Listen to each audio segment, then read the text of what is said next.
नमो नमः। अहमस्मि डॉक्टर शुभेन्दु पाठक, अंशकालिक सहायक प्राचार्य दर्शन, पूर्णिमा राम प्रताप संस्कृत महाविद्यालय बेगनी दरभंगा। प्रियांशु छात्रः, इससे पूर्व की कक्षा में हमने अर्थात 2 अक्टूबर को उपशास्त्री द्वितीय वर्ष के छात्रों को संख्या के संबंध में कह रहे थे, जिसमें पंचमक क्षण तक कहे हुए थे। आज उससे आगे की कक्षा में हम षष्ठक क्षण के संबंध में कहने का प्रयास कर रहे हैं। तो प्रियांशु छात्र षष्ठक क्षण के क में कहते हैं द्वित्वत्व ज्ञान की विनश्यता, ख में द्वित्व गुण ज्ञान की उत्पत्ति, ग में अपेक्षा बुद्धि का विनाश, घ में द्वित्व गुण की विनश्यता, व में द्वित्व गुण विशिष्ट द्रव्य ज्ञान, द्वे द्रव्ये की उत्पद्यमानता। अब सप्तमक क्षण में कहते हैं, सप्तमक क्षण के क में कहते हैं द्वे शब्दे इत्याकारक ज्ञान की उत्पत्ति। ख में ग्रंथकार कह रहे हैं जो द्वित्व गुण का विनाश।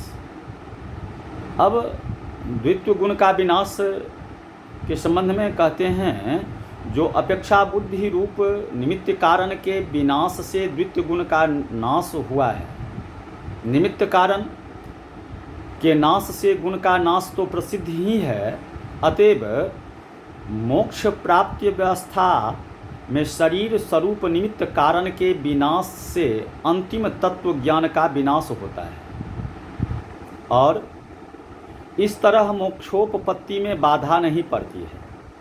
वे द्रव्य इस ज्ञान की उत्पत्ति के क्षण में विशेष विधेयाकारणीभूत द्वितीय गुण की सत्ता की आवश्यकता नहीं होती है। इसके लिए न्याय कुसुमांजलि ग्रंथ को देखना चाहिए। अब सप्तमक क्षण के गौ में कहते हैं जो द्वित्वत्व ज्ञान का विनाश, घ में कहते हैं द्वितीय गुण ज्ञान की विनश्यता और वहाँ में संस्कार की उत्पद्यमानता। अब अष्टमक क्षण में कहते हैं जो संस्कार की उत्पत्ति। तो संस्कार की उत्पत्ति द्वे द्रव्ये इत्याकारक ज्ञान से इसकी उत्पत्ति होती है। ख में कहते हैं द्वितीय गुण ज्ञान का विनाश। गौ में कहते हैं द्वे द्रव्ये द्वौ घटौ आदि ज्ञान की विनश्यता। अब नवम क्षण के क में कहते हैं जो द्वे द्रव्य ज्ञान का विनाश। तो सभी जन्य पदार्थों को विनष्ट होना ही है और विनाश भी किसी कारण से ही होगा, अन्यथा नहीं। प्रकृत स्थल में द्वे द्रव्य इस जन्य ज्ञान का विनाश होना ही है, अतः उसके विनाश का कुछ कारण अवश्य ही चाहिए। संस्कार को छोड़कर अन्य किसी कारण की उपलब्धि नहीं होती है, अतः संस्कार को ही द्वे द्रव्य इस ज्ञान के विनाश का निमित्त माना जाता है। इस जन्य संस्कार का विनाश तो इसके चरम फल चरम स्मरण के द्वारा ही माना जाता है। यह तो अपेक्षा बुद्धि के नाश से द्वित्व के नाश की प्रक्रिया का विवरण है। इसमें द्वित्व की उत्पत्ति को बतलाने के लिए सप्तम क्षण की प्रक्रिया ही अपेक्षित है। तथापि प्रसंगात द्रव्य ज्ञान नाश तक की प्रक्रिया को बतलाने के लिए नवक्षण पर्यंत प्रक्रिया का निर्देश किया गया है। अब यदि तू अवयवों में अवयवी द्रव्यारंभक विरोधी विभाग को उत्पन्न करने वाली क्रिया की उत्पत्ति एकत्व ज्ञान के साथ अर्थात समकाल ही कदाचित हो जाए, तब तो आश्रय अर्थात समवायी कारण के नाश से भी द्वितीय गुण का नाश हो सकता है। इस प्रक्रिया का विवरण निम्नलिखित है, जिसमें अब ग्रंथकार कहते हैं जो प्रथम क्षण के प्रथम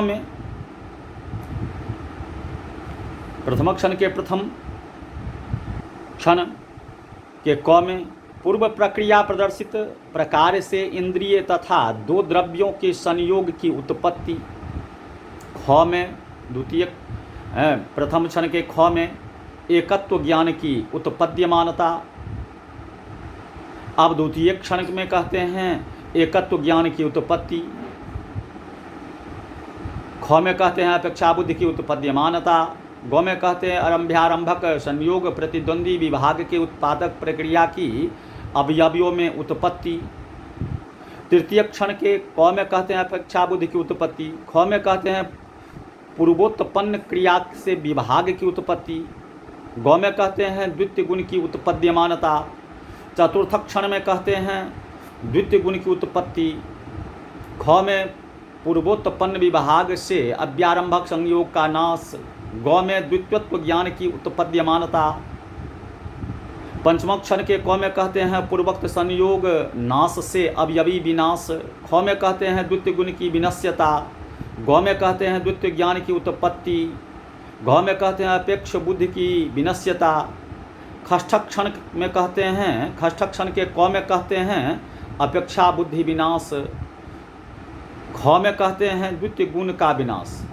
अब द्वितीय गुण का विनाश षष्ठ क्षण में, इस द्वितीय विनाश का कारण अपेक्षा बुद्धि विनाश नहीं हो सकता है, क्योंकि कारण को कार्योत्पत्ति के पूर्व क्षण में वर्तमान होना ही चाहिए, परंतु यहाँ अपेक्षा बुद्धि विनाश तथा द्वितीय विभाग में पौर्वावर्य नहीं प्रत्युत योग पद्य ही है, अतः दोनों में कार्य कारण भाव नहीं माना जा सकता। अतः द्वितीय नाश स्वरूप कार्य के उत्पादन में पूर्वक्षण संपन्न द्वितीय समवायी कारणीभूत द्रव्य नाश को ही कारण मानना उचित है। अब अथ चेत दैवी योगात अपेक्षा बुद्धि की उत्पत्ति के क्षण में ही अव्यारंभक संयोग प्रतिद्वंद्वी विभाग को उत्पन्न करने वाली क्रिया की उत्पत्ति हो जाए, तब तो आश्रय तथा अपेक्षा बुद्धि समवायी कारण तथा निमित्त कारण के विनाश से भी द्वित्व का विनाश हो सकता है। इस प्रक्रिया का विवरण निम्नलिखित है। अब इसके संबंध में कहते हैं ग्रंथकार, उसका प्रथम क्षण इंद्रिय तथा द्वितीयाश्रय त्वेन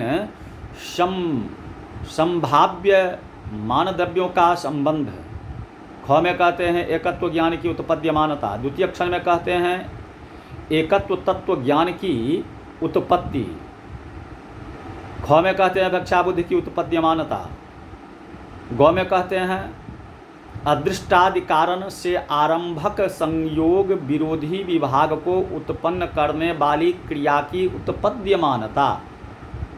अब तृतीय क्षण में कहते हैं, तृतीय क्षण के क में अपेक्षा बुद्धि की उत्पत्ति, ख में कहते हैं विभाग जनक क्रिया की उत्पत्ति, ग में कहते हैं एकत्व ज्ञान की विनश्यता, चतुर्थ क्षण में कहते हैं एकत्व ज्ञान विनाश।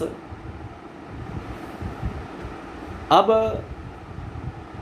चतुर्थ क्षण के ख में कहते हैं द्वितीय गुण की उत्पत्ति, ग में कहते हैं विभागोत्पत्ति, पंचम क्षण के क में कहते हैं अव्यारंभक संयोग विनाश, ख में कहते हैं द्वितीय ज्ञानोत्पत्ति, गौ में कहते हैं अपेक्षा बुद्धि की विनश्यता, गौ में द्वितीय ज्ञान की उत्पद्यमानता।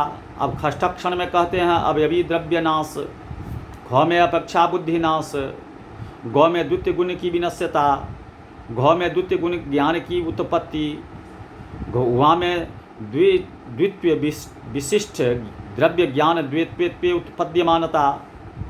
अब सप्तम क्षण में कहते हैं, सप्तम क्षण के क में कहते हैं द्वितीय नाश। द्वितीय नाश उपर्युक्त दोनों नाश प्रक्रियाओं से अपेक्षा बुद्धि नाश तथा समवायी कारण नाश, इन दोनों में द्वितीय गुण नाश सामर्थ्य की उत्पत्ति हो चुकी है। अतएव यहाँ जो द्वितीय नाश हुआ है उसे खष्टक्षण में उत्पन्न आश्रय समवायी कारण विनाश तथा अपेक्षा बुद्धि विनाश दोनों ही जन्य माना जाता है। इसी अभिप्राय से प्राचीन आचार्यों का कथन है, यदा तो अपेक्षा बुद्धि सम काल मेकत्वा धारवैवे कर्म चिंतये तदो भय विनाशादपि गुणस्य विनाशः संभवेतीति ज्ञेयम्। व्योम शास्त्र में कर्म काल अपेक्षा बुद्धि चिंतनादो भाम्याम पीति। इसके लिए किरणावली को देखना चाहिए। यदा तो द्वितीय धारा कर्मपेक्षा बुद्धि योगपद्यम तथा द्वाभ्याम आश्रय नासापेक्षा बुद्धि नासाभ्याम द्वितीय नाशः उपस्कार। तो अब ग्रंथकार के मुताबिक सप्तम क्षण के द्वितीय नाश के संबंध में इतना कहें। अब ख में कहते हैं द्वे द्रव्ये इस ज्ञान की उत्पत्ति, गौ में संस्कार की उत्पद्यमानता, घ में द्वितीय ज्ञान की विनश्यता। अष्टम क्षण में कहते हैं, अष्टम क्षण के क में कहते हैं द्वितीय ज्ञान का विनाश, गौ में कहते हैं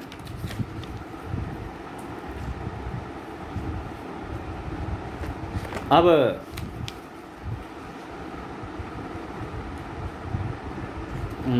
अष्टम क्षण के क में द्वितीय ज्ञान की विनाश और ख में कहते हैं जो संस्कार की उत्पत्ति, गौ में कहते हैं द्वे द्रव्ये इस ज्ञान की विनश्यता।